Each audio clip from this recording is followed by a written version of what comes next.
Ladies and gentlemen, welcome back to Idaho Esports, and today we've got another Super Smash Bros. Stream, first time in a minute. I'm Spirit, joined today by ZG Fenrir. And I'm very excited about our match today. It has been a hot minute, like you said, since the last time we have seen Smash. We've had a couple forfeits, I think our bye round will be next week, so, I mean, it's just been a hot minute since we've streamed Smash, so I'm very excited to see the gameplay again. Me too. It should be nice to get it back and going. We had the only Smash stream we have does happen to be Idaho's only loss in Smash Bros. We are currently at 3-1, maybe 4-1, or 4-1. I believe week 5. I believe we have 2 losses because our first 2 weeks were losses, and then everything since has been wins. So we are currently it's week 5. We are currently 2-2. Okay. Is what our record is currently. So we're going to see if we end up going positive or negative again today.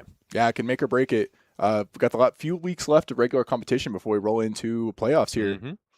Yeah, I believe there are 7 weeks in total throughout the ECAC season, and this is week 5. So this will be 3 total more weeks of Smash gameplay. Next week, again, there will have a bye, so we won't see anything next week. But we should see there week 7, though. Yes. So I'm really excited to see that. Me too. We're also coming off a pretty hot weekend here in Moscow, Idaho. Had our huge Vandal Gaming Convention. Oh, man, let me tell you, that was a ton of fun, especially seeing all the up-and-coming high school students play the Super Smash Bros. Stuff. I know that you were helping commentate with that. Was there anything that you were like, oh, wow, these players are doing something that I really am really impressed by for their skill level? For them, a lot of them had really good combos and were able to kind of stay on control of what they wanted to do. You could definitely tell there's a bit of an experience gap between the high school age students and our collegiate level students right here because they've had more years to practice playing the game and get comfortable with their characters. But I think the future's bright for this game. And despite the game being 8 years old, it still has a healthy fan base. I mean, Melee's been around since the 90s, and it's true. That still gets played just as much as Ultimate. It is indeed. I mean, I don't Nintendo, I don't think is ever going to let the Smash franchise die. No. Not with how popular and how well it's been treating them. So there's a long career ahead of the game. But speaking of long careers, I mean, you can see that our players here are getting prepped and ready for a career of their own tonight. We'll see how it is that they're playing. We got all of varsity in. I believe that JV is not in today. We have 2 of our players ended up getting sick. Oh, so I believe they will have to take a forfeit tonight, unfortunately. But what can you do? What can you do?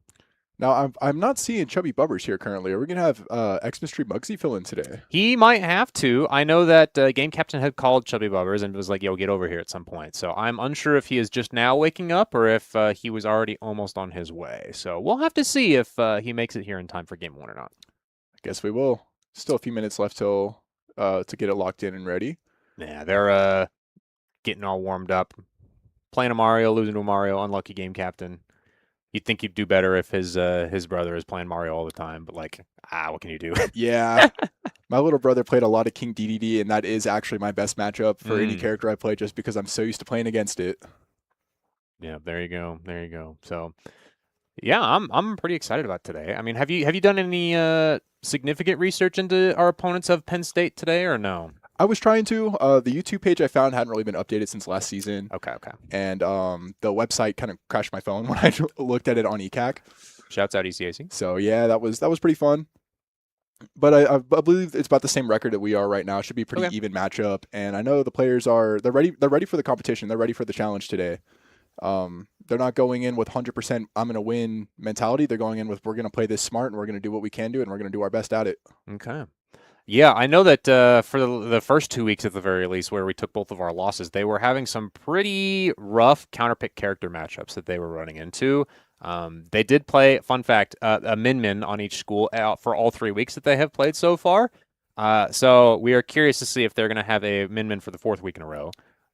Odds, yes or no, do you think? I'm going to go, you know what? That's already 3/4 of a majority.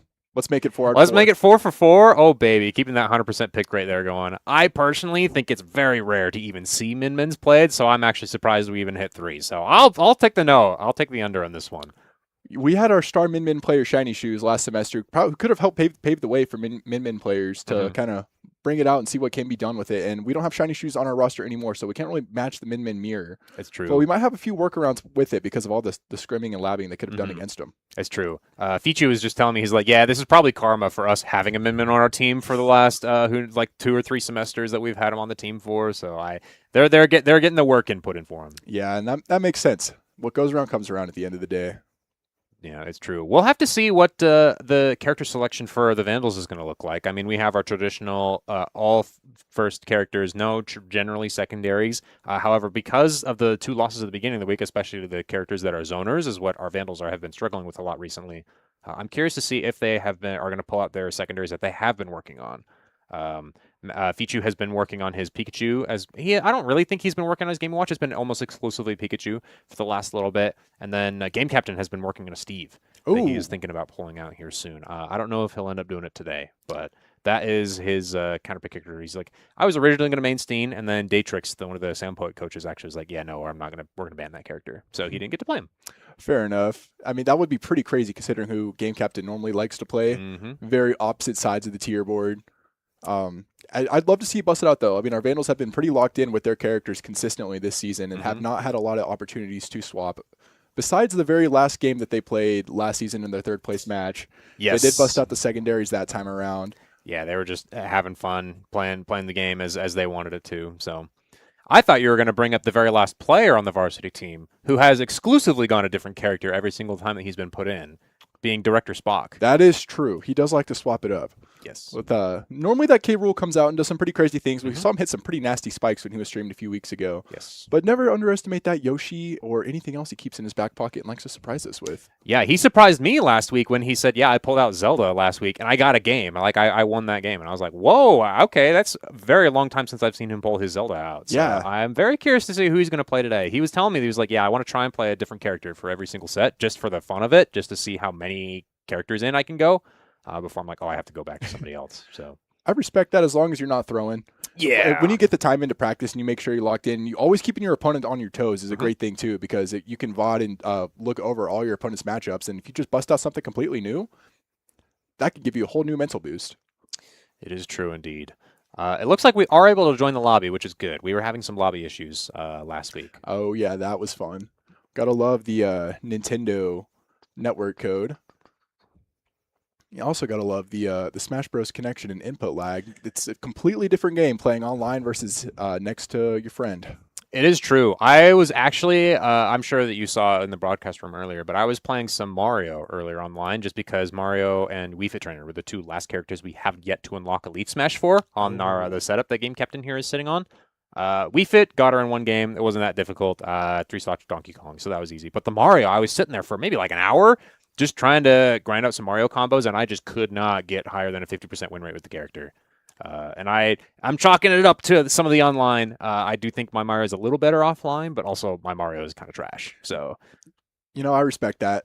I've never even hit Elite Smash, so kudos to you for just picking up those random 2 characters you don't really play too much and getting them up there for us. It's fair. It's fair. I mean, I believe Shiny Shoes was the one that did most of the work on this account. I myself have them all on my own personal account as well. So, I mean, once you just get bored enough, you're like, all right, I'm just going to try and get everybody. Yeah. Or if you're really funny, I've seen some people who will do like, they'll write words inside with the character portraits because it highlights your character. But we're going to have to talk about that a little bit later because I believe we're going to go ahead and get into game number 1 here against Penn State. Oh my gosh, is that Peter Griffin going up against Little Mac? Indeed it is. We've stuck with our tried and true Little Mac start. And honestly, these 2 characters are fairly similar in terms of like combo game as well as how hard they can hit you. Yeah, that makes a lot of sense. I mean, both characters who want to run in, punch you as hard as they can, get you off the stage. And even sometimes with me Brawler, a little bit of grappling too, depending on what moveset you like to run. It's true indeed. And one of the things that I don't know if you have to reveal which moveset of the Mii that you have when you like go into this game. So we're going to have to find out for ourselves here in a second. We see that we have the drop kick as the side B, as well as the axe kick for the up B, which is a little bit more unique than normal because it would give him a much better recovery than his kill up B does. That's true. You can probably get some nice kill potential, though, and even a little bit of a sneaky drop down on your opponent. They don't see it coming. Oh, and Game Captain with the first stock of the set off the side B. Yeah, that side B is so good at catching ledge options. It'll cover pretty much everything except for like just regular hang. So very good patience coming in with Game Captain. We do see the shot put coming out, so now we're just waiting on the last down B option from whatever Penn State is going to do. But doesn't matter. Shot put, taking a stock of their own. Even just right back up at 2 apiece here in match number 1. Game Captain going for the double dash attack to get the opponent off stage, who's going to fly right back up. Goes for the drop kick and does get him off. And that is the whole moveset of the Mii now that we have. And the only real peculiar move is going to be that the uppie with the axe kick instead of the thrust upper that they don't get. So I like seeing the diversity of options. We saw some Mii Brawler this weekend at VGC, and we saw a crazy Mii Gunner a few weeks ago. Yes. Oh, and the tilt is connects for one more stock in favor of Game Captain. Yeah, those smash attacks are just so incredibly strong, especially on Little Mac with utilizing that heavy super armor that they've got. And I mean, there's a reason that you don't want Little Mac sitting right next to you. This is so much damage that he's racking up already for the side of Idaho here. Yeah, this up tilt is lethal right now. Ooh, scary spot. Does not get the up B, but the DI out on the down tilt side B is going to result in their stock loss. Well done from Game Captain, only dropping 1 stock that game and able to kind of cleanly pick up those first 3 off of Penn State. It's true indeed. And honestly, I think that his recovery on his first stock was even a little bit lazy. He should have been able to be like, the shot put is coming, and it's very reactable. So I think with a little bit of a better recovery, he could have held onto his stock a little longer. But, I mean, what can you do? Sometimes you just lose a stock. It happens. He did try to go for the counter the first time around. Yeah. And then his opponent predicted the shot put, didn't land it, and then so I think it just kind of got in his head, wasn't able to counter it, and he dropped it there. Yeah. We'll be going into game 2 here shortly. Game Captain still holding in strong. That is not a zoner that the Idaho has run into. Like we were saying earlier, the first 2 weeks it was pretty much all zoners, and then the last 2 weeks it's been like back and forth on some zoners, some not zoners, and they've been able to kind of finagle their way through those matchups. So again, I'm curious to see what kind of characters we're going to see coming out from Penn State. I believe we've played them in Smash before. I don't recognize the Peter Griffin Mii off the top of my head. But I'm sure that we've played them. We for sure have played them in the ECAC season already. Oh, absolutely. Even if it's not in Smash Bros, another game has definitely played against them, and got to keep it rolling. We do got to keep it rolling indeed. Now, correct me if I'm wrong, but you are also partially a coach for the Smash Bros team? I am the unofficial official coach for the Smash team currently, yes. Oh, a banjo. Wow, okay. So this is, in fact, a zoner and on FD. Okay, so we're going to have to see how Game Captain is going to handle the zoning abilities, especially with these eggs. Yeah, how he's going to react to that side B. Both of these characters have very, very lethal side options that they can come in for. True. This so far, this banjo is actually doing a lot of aggressive running in options, whereas they're not really doing a whole lot of zoning. That's the first projectile we've seen. They're starting to figure it out a little bit now, but those tilts on banjo are actually surprisingly good. You wouldn't think that they are just based on how short they are, but they are incredibly fast and incredibly lagless, actually. That makes a lot of sense. Easy way to poke out some nice big damage. It has paid off because Game Captain's already up to 85. Does have KO punch it. It does not connect. But that up smash will. That up smash will. It doesn't matter. It doesn't matter if you get weak hit down tilt. You might as well just anti-air them anyway. Game Captain looking to go ahead and not lose his advantage and momentum as he gets side B off the stage. Able to land right back in the center. Duck it and weave in, looking for the next strike. Yeah, that was a much better recovery as well. Able to go super duper low. Get around those eggs. A lot of patience coming from both these players right now, not wanting to quite close the distance on one another. Wait for the other to do so. Playing a little bit of footsies, dancing around, popping the shields, taking it slow. I really like these down tilts and up tilts that Game Captain is going for. He's really, really trying to outspace his opponent with these tilts because his tilts are also surprisingly fast and safe, much like that forward tilt, which will take the stock there. The real tricky part, though, is trying to maintain the stage control when a lot of the time it's pretty safe to be rolling around the stage, especially in online mode. But you can't roll if you're off stage. No, you cannot. Unable to land the recovery in time as Game Captain goes, taking 6 stocks of his own down to his final one. That is true. I don't know what happened to the Banjo's jump there. I believe that I thought he had a jump still, so I'm surprised that he didn't use it first or jump after his up B. He might just not have known about his second double jump that he had, but whatever. We take those if you're a Vandal fan. Yeah. So. It worked out well for him. See how many more stocks he can take as he's down to his final life. Yeah, it's true. This is honestly, even for a first game, this is as much as it's good that the Vandals are winning. It's also very good information that is skewing in the information game in favor of the Vandals, right? Because now they know 2 of the characters that Penn State has, and they're about to learn a third, right? And so unless you're about to, sub one of your 4 players in for a 5th one that you may or may not have, having this information early is good because we can keep a lot of the Vandals characters in our pockets, assuming that they don't watch the streams, which you should if you don't already. That's true. Drop a sub. It's free. It is free indeed. So yeah, it'll allow them to let's say game captain and 1 more player, whoever comes in next, cleans the setup. There's there's 2 more characters that Penn State doesn't even know we have. It's true. And we also can then get favored matchups off of it and make sure we counterpick. So, well, what a pretty dominant start for Idaho. Yeah, this is more the classic Idaho that we've seen the last 2 weeks for how well that they've been playing. So it sounds like we're going to go ahead and get into game number 3 here, see who the third character is, which is a Ridley. Okay. Ridley is not a traditionally like a zoner character. They just have really, really big hitboxes, and so that they can kind of space you out a little bit more. So it's like a pseudo zoner, which is a lot of fun. Yeah, that makes a lot of sense. And Ridley's a pretty hard hitter and got some great grabs too. But game captain with the crazy start, already racking up to 76%. Make that 96. Looking to go ahead and get his opponent off stage. Does get caught in the side B, but counters with one of his own. Holy cow. It is a 50-50 on the match, whether or not you think that they're going to jab you or try and read your option. And game captain's like, no, I'll just jab you and then get the F smash to just get the KO anyway.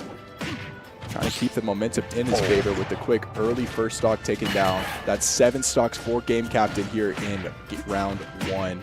Has the KO punch, looking to get it off the up tilt, and what a great dodge from Spades.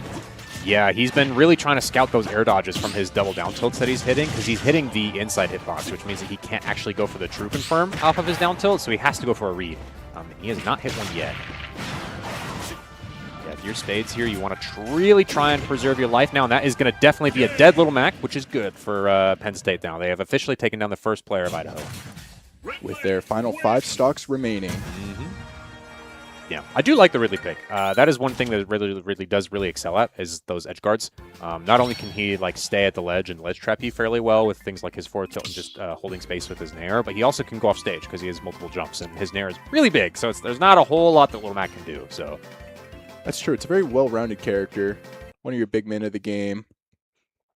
And it's fun seeing characters like that we don't see too often around here. It's true. It's true. You don't see Ridley very often offline, especially just because he's so light. It makes it very difficult for him to play against the better characters in the game, because they just kind of explode him very fast, especially for how big he is too. Yeah, and we definitely did see that on that first stock there in that matchup. So makes sense. I respect you for playing whoever you want to play. That's the beauty of this game. You do not need to follow any tiers if you don't want to. Honestly, that's the beauty of Ultimate, I'd say. People give this game a lot of flack for it being somewhat weird and clunky in the way it controls sometimes. But honestly, as far as game balance goes, I think they did a phenomenal job making sure that everybody at least feels like they can win. Yeah. Yeah, and that's really hard to do with all the characters that they do have. So don't listen to a tier. Don't listen to what your friends are saying. You play who you want to play. You play who you want. You play who you want. You play who you're winning with. Yep, that's what matters most. So, speaking of winning, I heard a little birdie told me about who our next character is that we're going to see on the side of the Vandals. I think I might have heard that too. Yeah, I'm very excited. This Chubby Bubbers has been playing a relatively brand new Luigi that he has been working on. He used to be a Mario main and decided to switch to the younger brother just for a little bit. Just to see what he's kind of like, and he's kind of stuck with him for the last month and a half or so that he's been playing him. That's a lot of fun. It's pretty cool to see. I mean, especially characters that are kind of similar to each other, have always been associated with each other, like peanut butter and jelly. Might as well see what they can do. Yeah. So what Chubby Bubbers here wants is he wants to try and get a grab so he can start the 0 to death, which he almost was able to pull off there. It'll be a little bit easier because of how big Ridley is, in fact. But I am worried for him because, again, Ridley has really, really excellent ledge trapping and ledge guarding tools that will let him take advantage of that. It looks like Chubby Bubbers does too, not letting his opponent get back on the stage at all and keeping the aggression going. So many grabs coming out from Luigi here. Let's make it a little forward air too while we're at it. I honestly think that the plunger's air is incredibly, a little bit stronger as a projectile than it is as a grab almost, right? Obviously, the grab will let you sort of death somebody really easily. However, I mean, the plunger just lets you do so much damage, and an F smash is able to capitalize off that damage with an easy kill. Yeah, very well executed from Chubby Bubbers. Spades looking to find some spacing of his own and try to ledge guard Chubby Bubbers a little bit. Does connect with that side grab. Oh my word, that was very close to getting F smash there. Unfortunately, with the back throw, I don't think that was the direction he really wanted to send Luigi, but I mean, he made it work out here. He does have the center stage control now. Connecting off the dash attacks, following it up with the fireball, and make it one more fair for good measures. Oh, he bonks! No! I was a little worried that he was going to go too deep with his side B there. That is going to be 3 more stocks for the Vandals in total. They've got Penn State down to 3 remaining. And Idaho still has 9. Mm-hmm. See if Chubby Bubbers can close the setup here on his own and then take us right into round 2.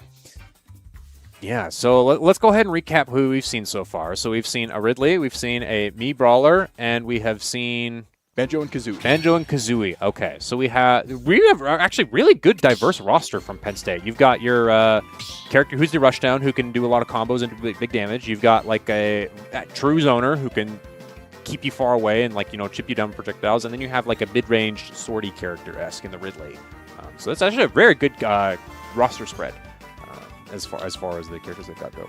What would you like to see for a 4th to kind of fully round it out? Somebody at a higher tier. Fair enough. Hey, maybe we'll get our Min. Maybe we'll get the Min finally. That might be what they wrap it up with here in the next little bit. Yeah. So far the other 3 characters have been like surfaceable.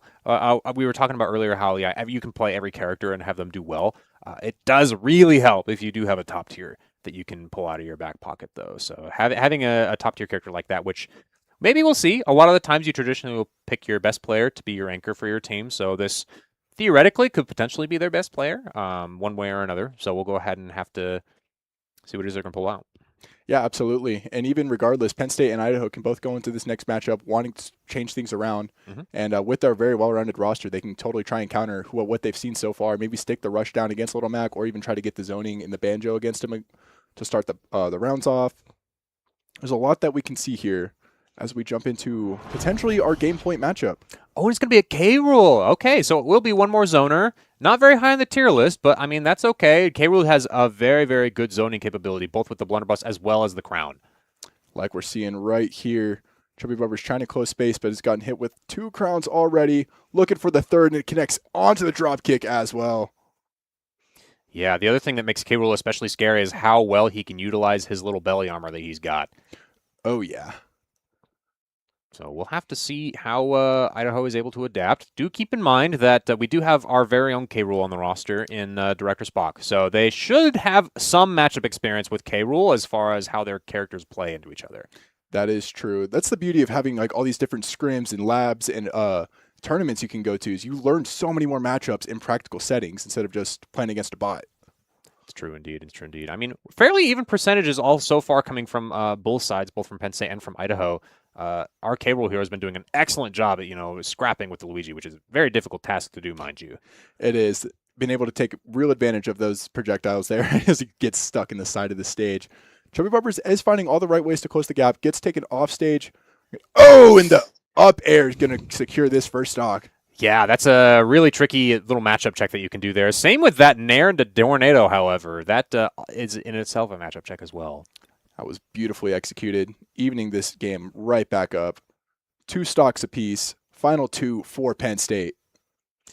0 to death opportunity there for Chubby Bubbers. Is not able to hit it. Has opted to just maintain his stage control here. Wow, what a forward air find. I would have never gone for a forward in that scenario. If it ain't broke, don't fix it.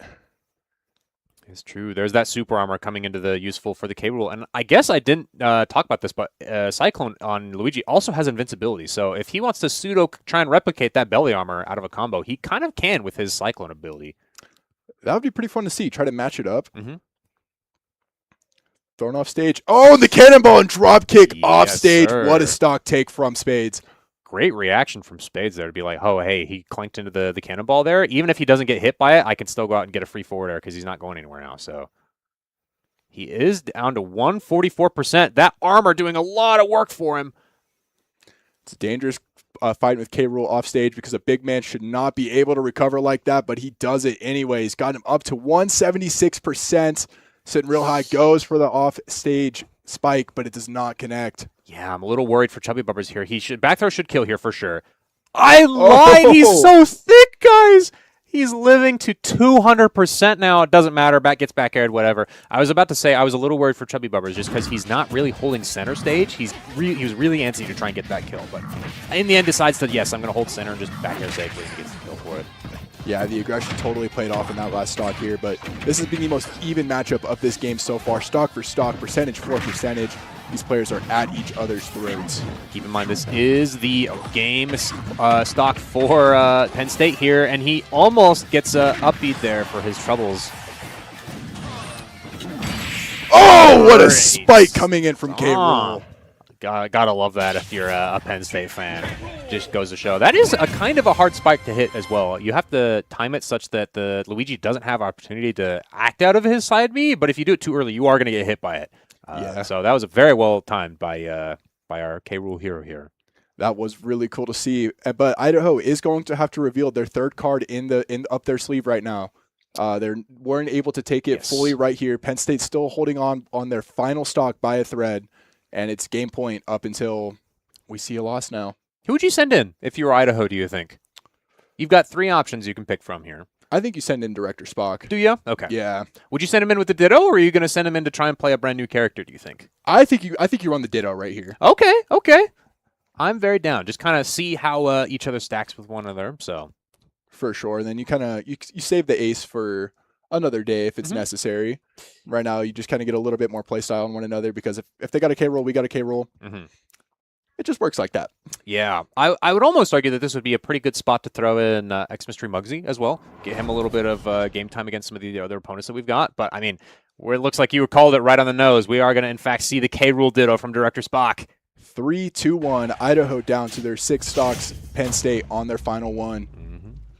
We're going to have to see how this matchup goes here. The Penn State Spades, K. Rool does have 1 stock. However, they are a much more aggressive K. Rool than Director Spock is. Director Spock is willing to just kind of sit there, utilize his heavy super armor, and throw the crowns through the blunderbusses. And, I mean, you can already see that they're both thinking about zoning. Director Spock with the early off-stage grab. Following it up. Oh, but the crown was thrown just in time to knock him out of it. I was so worried for Spades there. He had the opportunity to get himself spiked with the K Rool back there, but I mean, whatever. It's not that big a deal. You're going to be fine.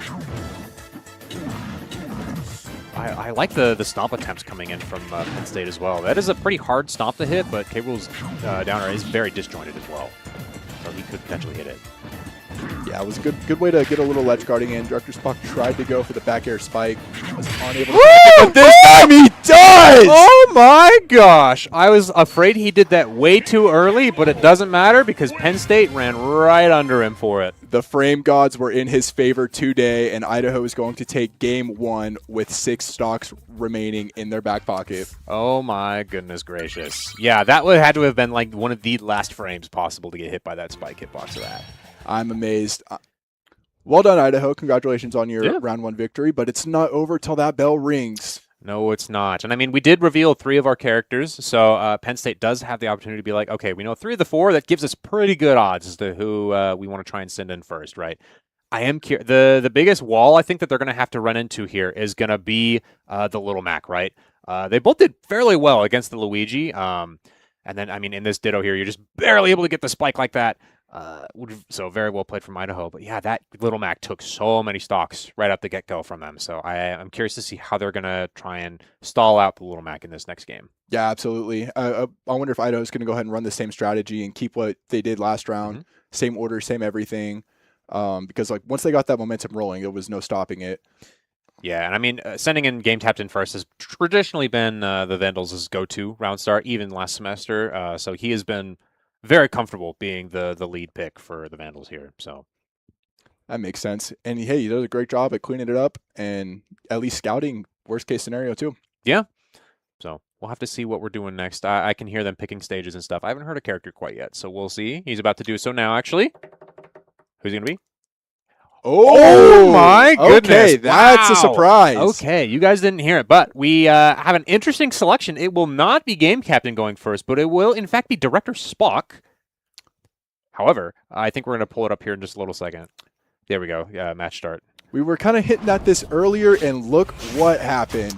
Against the Piranha Plants of all things right. even. Wow, okay, yeah, Director Spock has come in with his King Dedede. Both of these were blind picks, by the way. Neither team knew that this is what they were going to go into for this game, so this will be a brand new, fresh start to game number 2. I love to see it. We have 80 characters in this game for a reason. Might as well take advantage of as many of them as we can. We are back here in round 2. Scores reset, and we're going to keep it going, but Director Spock has taken a quick early lead. Trying to look for the zoning, try to combo that spike ball, especially with off the inhale too. And Piranha Plant has just not been able to close the distance. Oh and my the early swap off word. the belly flop. The late dash attack is so annoying to have to deal with. You cannot catch yourself lacking on the ledge like that. So that is very early stock here for Director Spock. I mean, his Gordo is doing a lot of work and getting a lot of this damage. You can really tell that he's really trying to zone out this Piranha Plant. Like, what can you do? There's not really a whole lot of options that Piranha Plant can do to get in other than, like, maybe a dash attack. Yeah, I mean, that's a big boy with a lot of big moves. Oh, he hit his own projectile and sending it back to him. It looks just like a Patui, just no eyes. Or, excuse me, a Gordo, just no eyes. Yeah, Spock has already kind of lapped Penn State here in percentages. I like that they're willing to use the Poison Mist. The Poison Mist is quite strong on Piranha Plant. However, I don't think they're using it in quite the right spots. Usually you want to use it and sort of like try and trap your opponent where they're standing, whereas Penn State's kind of just been throwing it out in the middle of the stage where Spock can kind of just walk around wherever he needs to without really feeling threatened. Oh! And that up tilt's going to go ahead and put Idaho in a 2-stock lead. Yes, sir. In the inhale, too, can he recover from this? He should be able to, but he ends up angling it wrong. No! He was worried about bonking his head yet again. Didn't know that you could pretty much ride the stage going straight up there. 3-stock coming in from Idaho to start us out. What a great start for this round 2 for Idaho.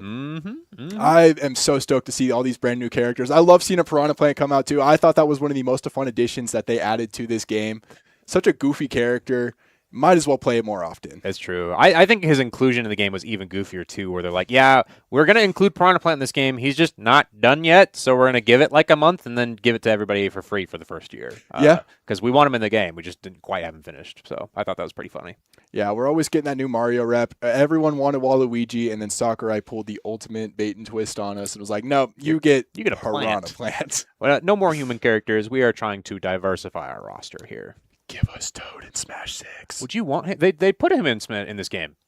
Well, yeah, but he's just a part of Peach's movie. I want Toad. You want Toad? Even Captain Toad, like any version of just Toad. Okay. He would be so fresh. That's like I only ever played him in Mario Kart. That's the GOAT. Okay. I was wondering what you would even use for Toad's moves, just because he doesn't really have much. Like I could see using the go-kart as a side B, obviously, right? I would love that. And then maybe using Captain Toad for some of the moves, but like other than that, he doesn't really have any other representations other than he's just the fastest runner canonically in the Mario universe. So shout out him. Maybe you can make him like play like Squirtle a little bit, small, fast, and hit hard, or hit hard and not hard, but soft and quick. Okay.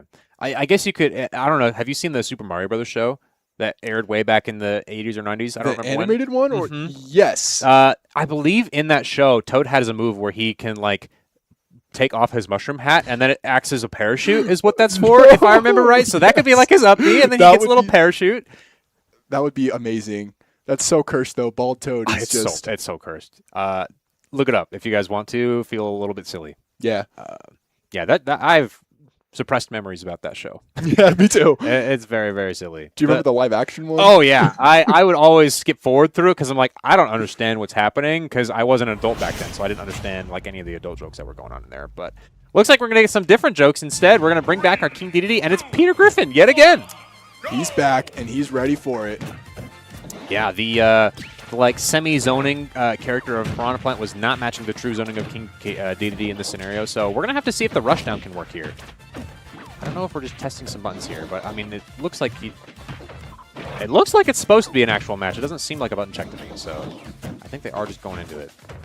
Yeah, just kind of playing real patiently, trying to dance around each other and look for the opening. I don't think that, because we're using the same me, I don't think any of the moves have changed, unless they have multiple copies of this Peter Griffin me, which would be very silly.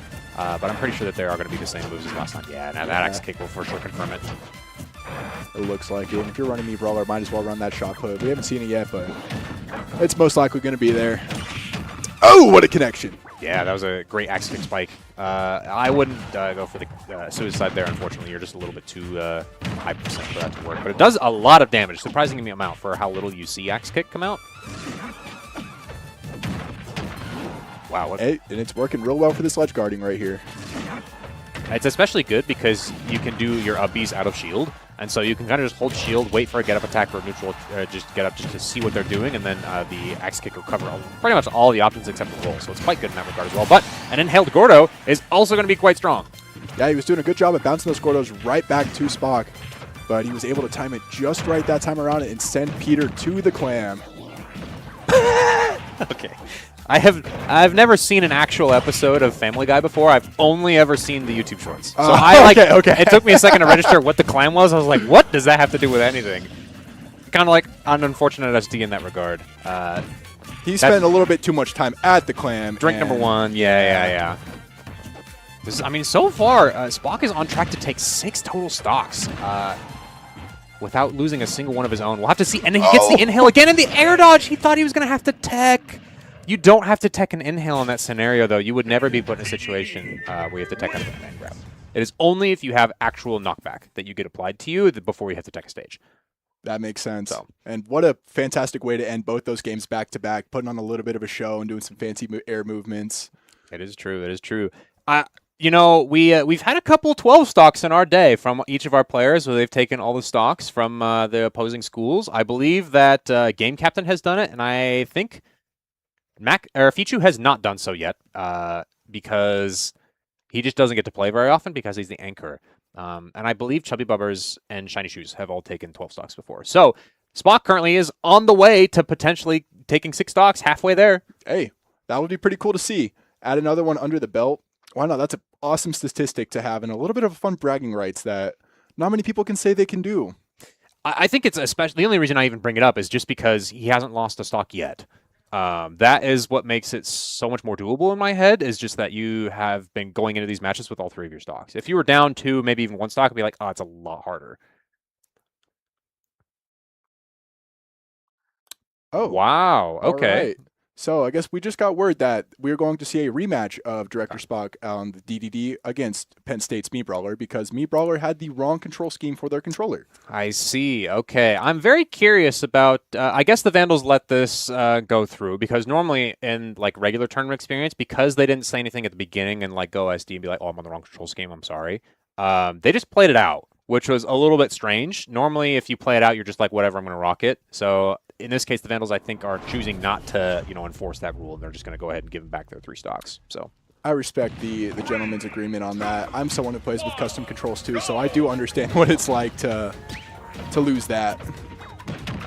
I mean, other than just not really using a whole lot of aerials that last game, it didn't seem like the game plan was too different from Penn State in that regard. So we'll have to see. They are using a lot more tilts and such this game, so. Yeah, I might have a little bit of different combo movements. Oh, almost connecting off the Poro again. Poro. Oh, that's League of Legends. Wow. Goro. Apologies. I would love me. We honestly, other than like the fact that DDD doesn't have a door, we could just put a Poro and Braum over the top of DDD here, and I'd be like, that makes sense. Yeah, I would love that. I would only play DDD if that was the case. The inhale is the only thing where I'm like, I don't know how you would make that canon. Oh, and another SD coming in from Penn State. I think you can make it work because Braum's Q in League is he kind of shoots a projectile out. Oh, okay. So, yeah, I guess we could go ahead and make it work. So, speaking of making it work, though, I mean, Spock currently doesn't say, hey, it doesn't matter what your control scheme is, correct, right, or wrong. I am playing pretty hot right now. Almost gets inhaled yet again. Pretty crazy if we see another offstage inhale. Yes. Saw 2 already.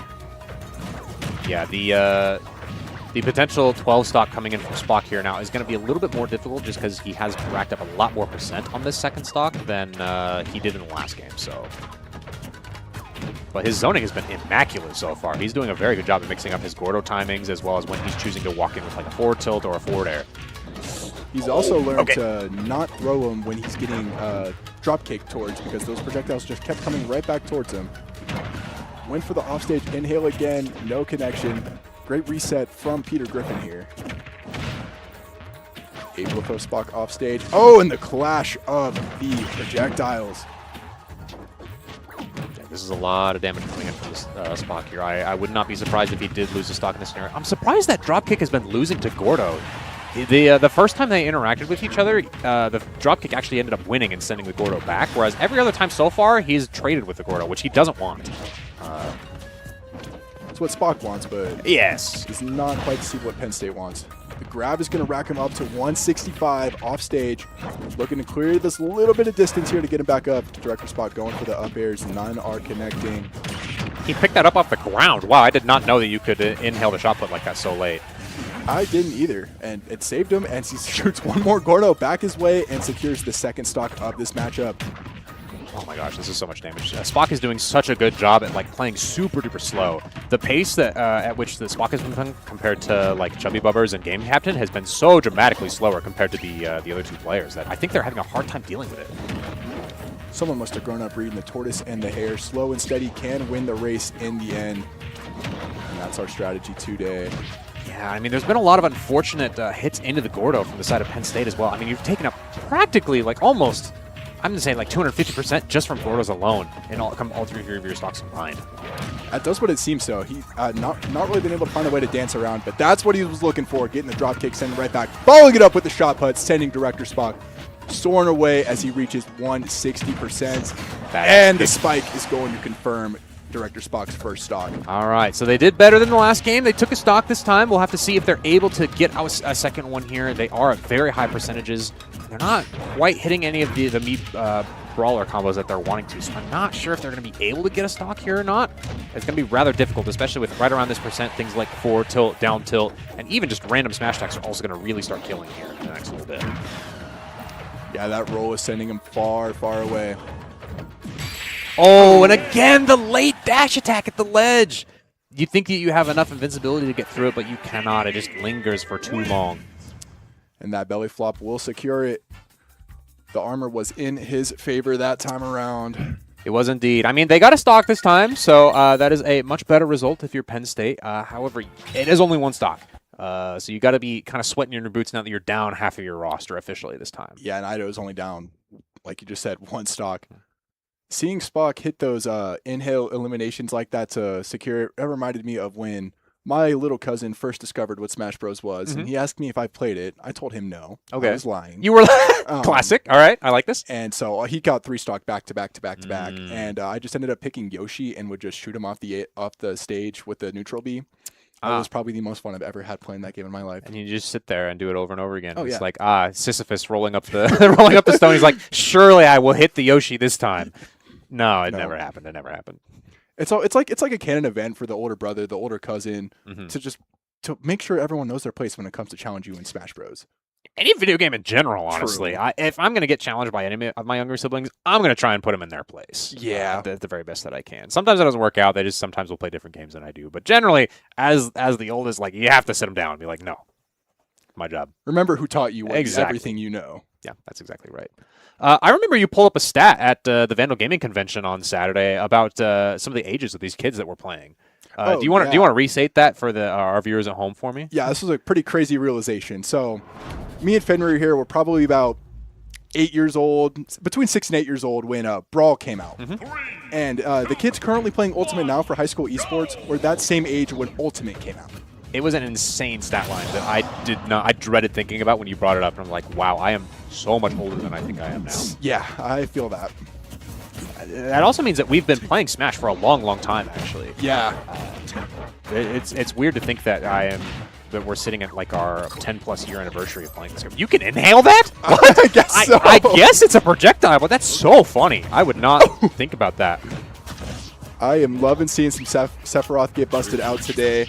one of the most fun characters in the DLC editions, I think.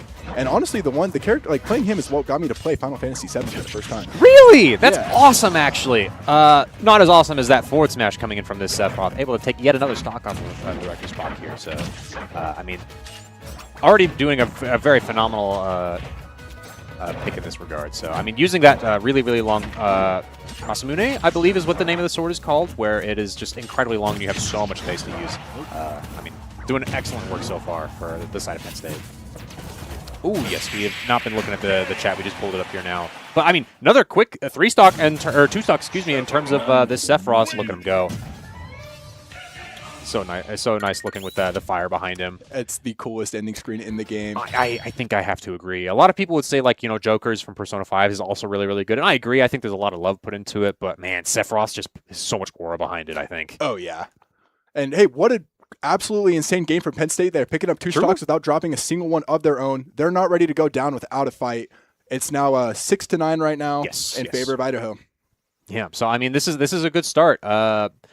But again, it's like we were saying earlier, what are they going to do about the Little Mac? And I think my question just got answered based off of that character sound we just heard. I think so too. This will be very interesting. I don't think we've ever officially seen this get played in ECAC yet. I think you're right. Yeah, so this will be the first time that we have seen this character coming out from this player. So we did tease it a little bit earlier today. We said it was a possibility of it coming out. So in this matchup especially, this is actually one of Sephiroth is one of this character's worst matchups, actually. Oh. It was the top 2 worst matchups for this character. At least as far as like a year ago goes. It might have changed a little bit, but I believe that this matchup is going to be a little bit bad for our good hero Steve Enderman, in this case, actually. From Game Captain. Yeah, this will be fun to see a very controversial figure in the game of Smash Bros. And kind of what you were just talking about, it's crazy how this game has been out and hasn't even had balance updates in forever, and there's still new things that are being discovered about matchups. Yeah, that's true indeed. I mean, I remember when Steve was like really, really asked for back in the Smash 4 days, whenever he was like, we want Steve from Minecraft, please, we need to have him in, and then he's finally added back into the game for Smash Ultimate. It's a beautiful story. I mean, Minecraft is arguably the most popular video game of all time and deserves its spot in this roster. It's true indeed. And I mean, you can already tell that he's putting in the good work, showing that he deserves to be on the roster with how much damage he's put onto our Sephiroth here. Already having his wing ability active. Does he get the diamond? He does choose to use diamond this stock. Usually the average is that you get about 0.75 diamonds per stock you take for the most part, is around what the numbers for that say. So the fact that he's willing to spend one now makes him think, oh yeah, I can get 3 diamonds this for all 3 of my stocks here. Yeah, it takes a lot of confidence to go ahead and pull it right on out. It is so crazy actually getting to see this character be played for once. Trying to keep his distance. Oh, maybe he used the diamond too early. Nope, still able to keep it alive. Tries to go down with the anvil, but gets caught with that forward air from Sephiroth, taking another stock off of Idaho. I almost think he would have lived. I barely saw an air dodge start coming out right at the end of his movement there, but Minecart's going to answer it right back. 0 apiece. Even though it's 0 apiece, you do have to realize that Steve does have material to be using. He no longer has his gold, but that was what he was able to get back to stage with the minecart speed. That makes sense. Trying to clear distance to keep on mining, but the relentless attacks from Sephiroth are not allowing him. Oh, and that up tilt connects. I believe that was an up smash. One way or another, it doesn't matter. I was a little bit worried for that side B that would almost kill him off the top, but there was only one. I cannot believe that traded. Steve is a crazy character. Yeah, that was ridiculous. I thought that was totally going in Sephiroth's favor. Able to get the stock, go ahead and building up to diamond once again. As he flies across the stage. Yeah, and if you're game captain in this scenario, you want to really try and preserve your life, just because not only did you just get the diamond yet again, but also you are at high enough percent that a lot of things from Sephiroth are going to kill. Aerith kill is not... Oh my god. Sorry about that. I didn't mean to spoil anything, but that down air is going to not quite take it yet. I said her name wrong anyway, so it's fine. I already know. It's okay. It's okay. It's okay. Nobody's going to play the game anyway. It's so old. But, I mean, it is going to do the work in order to get the Steve kill here. Spade is going to have a little bit of a rough time trying to get this kill with 86%, but that wing is going to help him a lot. counter doing so much damage. Yeah, we're here on our final stocks. Both players bring big damage to one another. Smash? Catches him in the minecart. Oh, the up smash connects, and the magma block secures the game. Dude, he barely drifted back in. I think he was drifting into the right after he popped out of the minecart because he wanted to get a punish on the magma cube when he saw he wasn't getting hit. So he's like, oh, I can drift back into it. It's going to be gone by that time. Nah, man, that thing lasts so long. Yeah. The frames have been in Idaho's favor all night tonight. I don't know if it's dumb luck or perfect execution, but either way, it's working for him. We'll chalk it up to a little bit of both, and we're going to go ahead and go into our fourth character, I believe, for Penn State. This is their last chance in order to stay in this ECAC bracket, continuing. I believe you said that they were also 2-2, if I'm not mistaken. So one of these teams is going to have to go home in the negative win streak, and one of them is going to go home in the positive. So it all comes down to this. Idaho still has 8 stocks or maybe 7 stocks under their belt. Yes, Game Captain lost 2, so 7 stocks under their belt. And it's now or nothing for Penn State. That's true. That we do know, however, that the Little Mac is not going to come out, so they don't have to worry about that fast-paced aggression that was coming out from in Game 1. We do know that there is the Luigi that is still on the table, and then I don't think they know about the Fichu's character at the very end here. So yeah, it doesn't seem so. See what Game Captain can do here against a Joker. Oh, okay. This is the kind of tier list character that I was hoping that Penn State would be able to pull out earlier. And I mean, Joker, while being a very solid character and being very consistent, does mean that consistency will net you, like, losses of stocks over time, if that makes sense. Like, Joker is an excellent character at winning a game.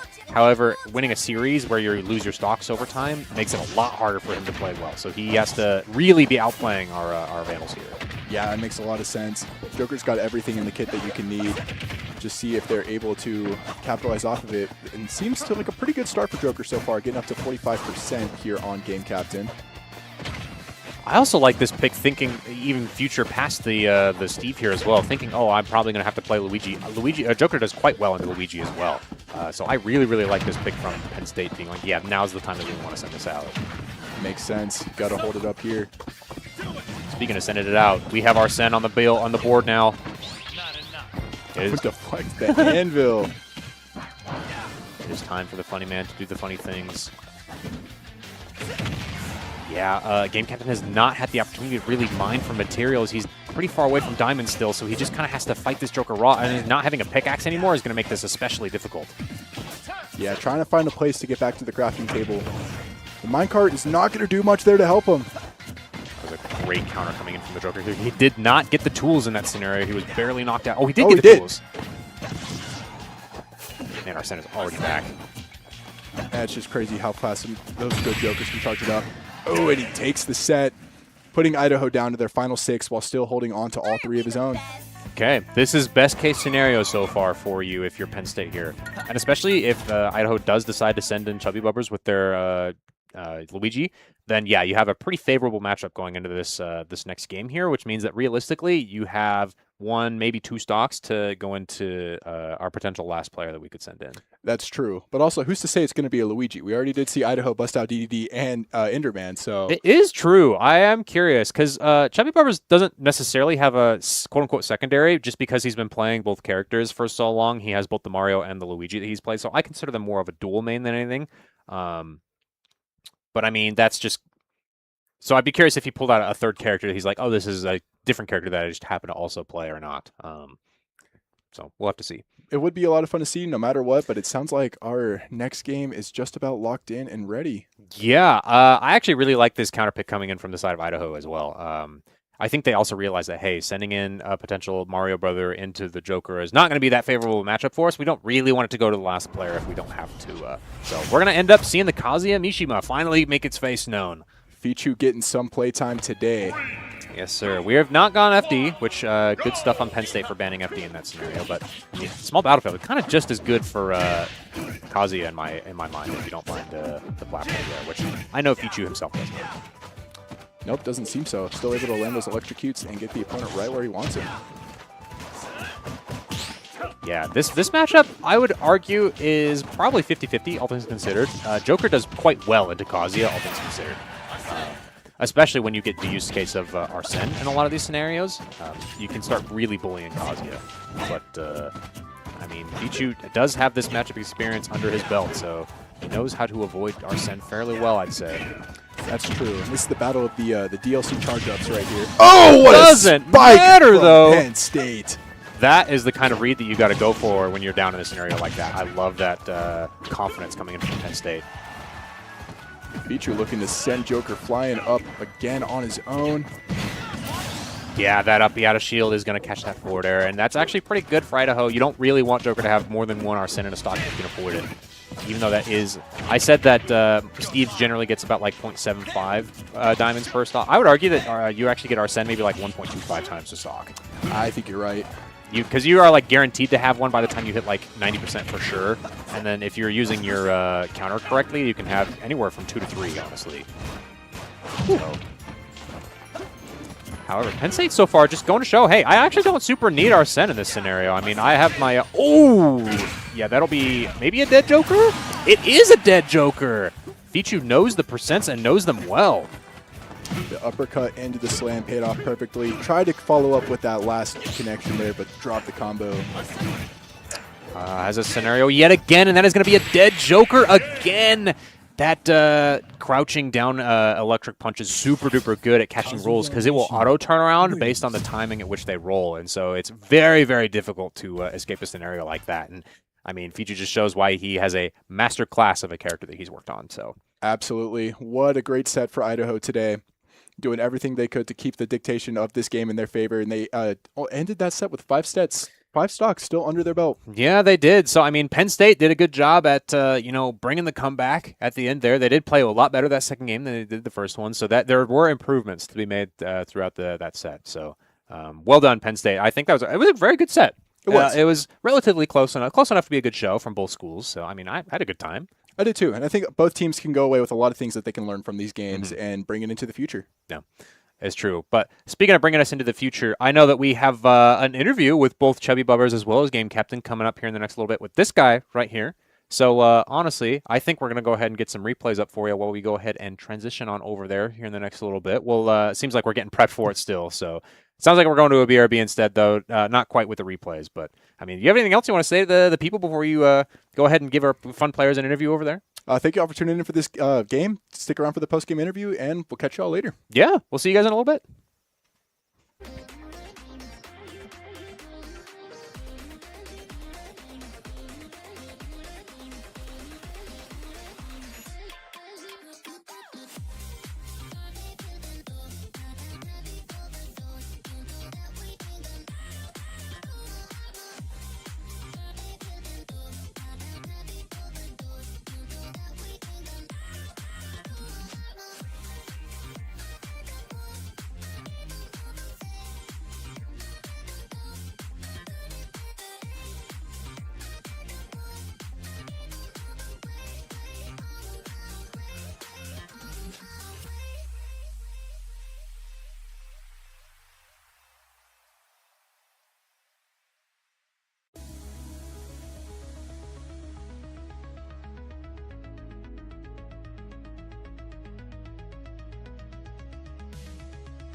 little slow. Little stinger stutter. It's There it goes. Ladies and gentlemen, welcome to the Idaho Esports post-game show. Today I am joined by game captain and chubby bubbers of the Super Smash Bros. Varsity team.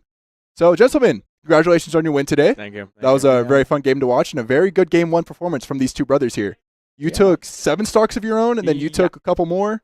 Yeah, I don't remember how many I took. I'm not gonna lie. I think you took 4, and it came down to the very last one that got cleaned up by Director Spock. Yeah. Yep. So, what's the energy like? What was it like going into this game today, and how are you feeling after? We expected a little bit, more of a challenge. Like, not to be rude, but we expected a lot more of a challenge. So when we came into it, and I was easily able to get through 2 guys, I was like, oh, okay. Let me just pull out my secondary. Yeah. So I decided to pull out my secondary, which is Steve. That was pretty fun to see. Yeah, it's not good. My Steve is horrible.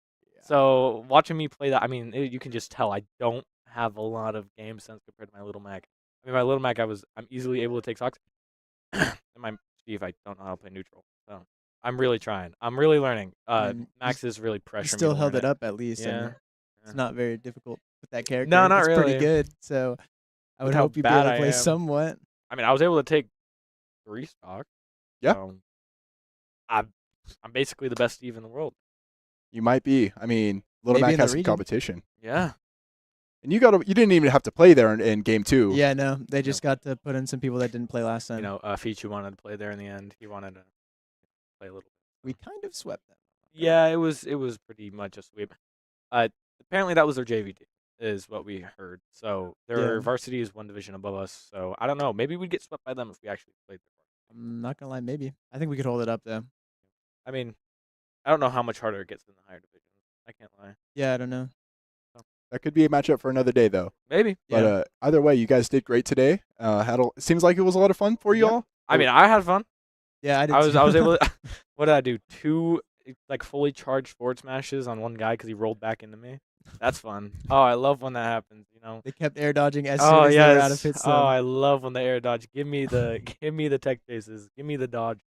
Oh, except on my Steve, then I don't know how to. Hey, you got some time to actually practice some in competition today. Maybe you could bust out at some weeklies in the future. That's the goal. This next weekly, I'm probably going to pull him out. And then when I start losing, pull out the little Mac, which is probably going to be the funniest thing for a lot of people because Steve being the best character in the game and then pulling out one of the worst characters in the game, it will definitely be something. But yeah. It is a pretty crazy dynamic. What did you guys think of Director Spock's DDD today? It did surprisingly well. He was able to take 6 stocks by himself. Yeah, yeah. He It's like didn't do his second best character, I think. Yeah, I can't remember. that's one of his secondaries. I don't know which one's his true secondary because he does Zelda. He also has a Yoshi. A Yoshi. He Can't has a play it Sonic. online though. He has another heavy, Bowser. He also plays Bowser. Yeah. He plays 3 heavies and then 2. It was it surprised me. I didn't expect that much out of his DDD. But surprising game from him. This was his best game by far. Yeah. He got a shine in this one. Yeah. The other ones it was kind of just the stronger players first, and then he was in the middle. So he didn't get a shine as much. But putting him in first, I think, was smart because it gave him that opportunity. Yeah, he needs more time online, I think. Yeah, the online is the hardest part when you're adapting to Smash. It's like one of the most hard things to learn, is because it's like the input delay. The input delay really messes with you. So yeah, I hate it so much more than offline. It's like not even close. I play Little Mac. You just punch to win. Exactly. No, because what are they gonna do? Stop me? No. You got Maybe they'll super throw you off stage, but And then you they can't die. stop you. And then I die. But Yeah. that's if they can actually hit me. I've got so good at mixing up my recovery that I don't die majority of the time. But There are moments. there are moments. It is in fact really hard. So I know you play the Mario Brothers, and then you play the best and the worst character in the game. Yeah. How did you guys decide your mains? I kind of started just because when I was picking up the game for the first time, it was the easiest one with the fundamentals for me. And I played a buttload of characters when I was first starting out, but he was the only one that really clicked. And I also saw another player by the name of Karama. He used to go by Prodigy and had one of the greatest upsets in Smash Ultimate's history. Wasn't And MK so- Leo? Yeah, he beat Yeah. MK Leo at Frostbite in some tournament a long time ago. But I think after watching him play that set, I got really motivated to play the character because he just looked cool.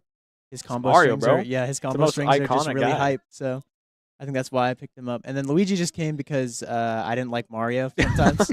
I was like, oh, this character's pretty broken. I want to learn this guy. You know, the 0 to death. Yeah, you also can just kill your opponent at 0, which I thought was funny. Not me. I killed my 20 though. That is true. Yeah. Well, that movie's busted. For me, I ended up playing Steve because first of all, I'm a huge Minecraft fan. It's literally my favorite game in the whole world. And so when Steve got added to Minecraft, I was overjoyed. And so I picked up Steve because I was like, oh, I love Minecraft. I didn't know he was the best character in the game at the time. I had no idea that he was busted. I mean, at the time when I picked him up, people actually thought he was a C tier character.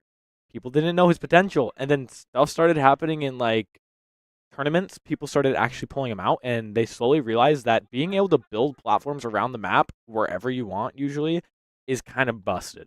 And he just has so much tech he can do. His back air is so good. His minecart's so good. His blocks are so good. He has one of the best up tilts in the game. It's just everything just slowly but surely he started to become the best character of the game. And then actually in my high school league, Steve got banned because tech came out and people were like, oh, this is so scary, even though absolutely nobody was able to do it. And I was so mad. And then I had to learn a new character, and I was on vacation with Liam and my cousin, and we were just messing around in Smash Bros. Doing 1v1v1s, and I remember just trying out a bunch of characters. I was trying to learn one, and I found Little Mac, and I was like, I don't like this because I can punch through everything. Yeah, you could just throw out moves. It's kind of brain dead. And like being able to just like punch through stuff in a 1v1v1, it made me feel strong, made me feel powerful, because especially when there's so much chaos happening, I'm able to just come out on top still. And so I slowly but surely after that, I started playing him in actual games, started actually learning him, started watching Peanut a lot more, the best Little Mac in the world.